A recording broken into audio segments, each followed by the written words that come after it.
make sure all the lines on your boat are properly stowed so you don't accidentally foul out your prop when you go out on the water today. What's up guys, Captain Rob, Puerto Rico and Great Lakes. And before I get started on this video, please be sure to like and subscribe.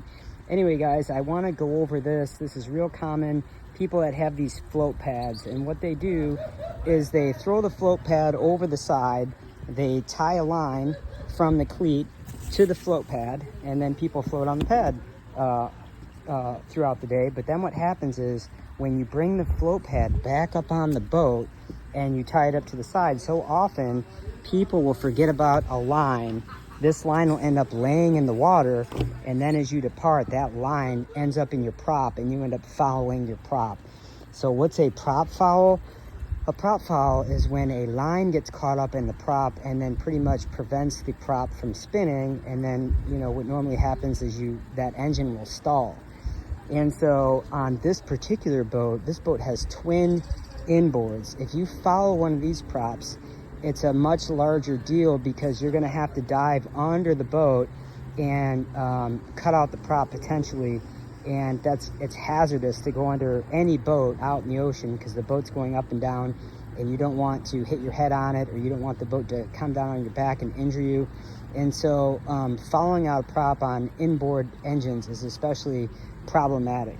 I fouled out the prop when I was running a charter boat, and my crew of course forgot to secure some of the loose lines, and that's exactly what happened. Is we ended up fouling the port side prop. But luckily that boat was outboards, so when that prop fouled, I was able to just jump right in the water and easily remove that line from the prop. The other thing that I didn't know then that I know now is a lot of times when you foul out the prop, you don't necessarily need to unravel it or cut it. A lot of times all you have to do is reverse the engine, and if you're lucky, that prop or that line will unravel from the prop, and then just pull it out of the water, secure it, restart the engine, and go on your way.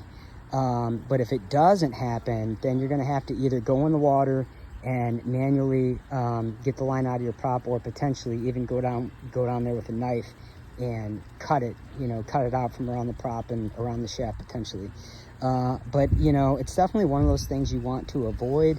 What I do now is whenever we're using lines to secure things like that swim mat or whatever, I stow the lines, I hang them. Let me see if I can show you anything. So I had rod holders in my old boat, and I would hang my lines around those rod holders.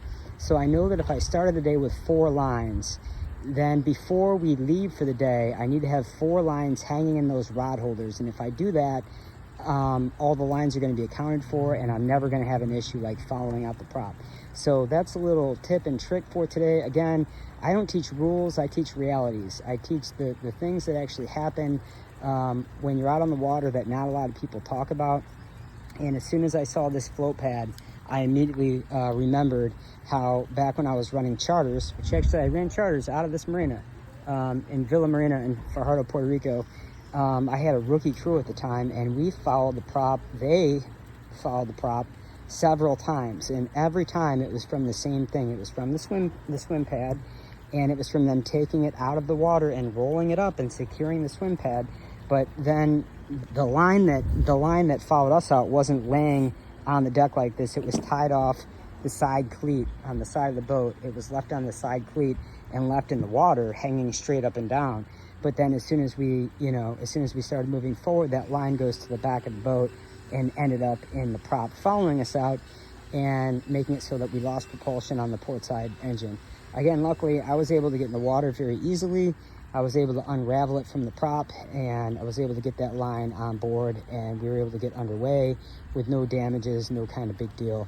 But just something to be aware of. It's one of those things that does happen. So make sure you keep track of how many lines you're using.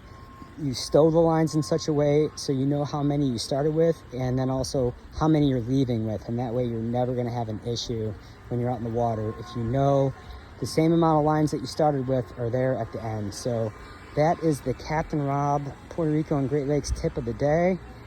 Please like and subscribe if you haven't done that yet. Also, check out check out the description of this video. Everything we offer is in the description. So we have an online course that I recently released. You're able to book on-water training in either Puerto Rico or the Great Lakes.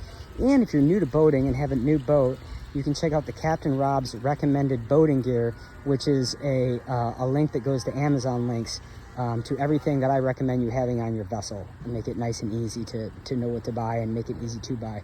So anyway, hope you guys enjoyed the video. Captain Rob coming at you from fabulous Fajardo, Puerto Rico, out.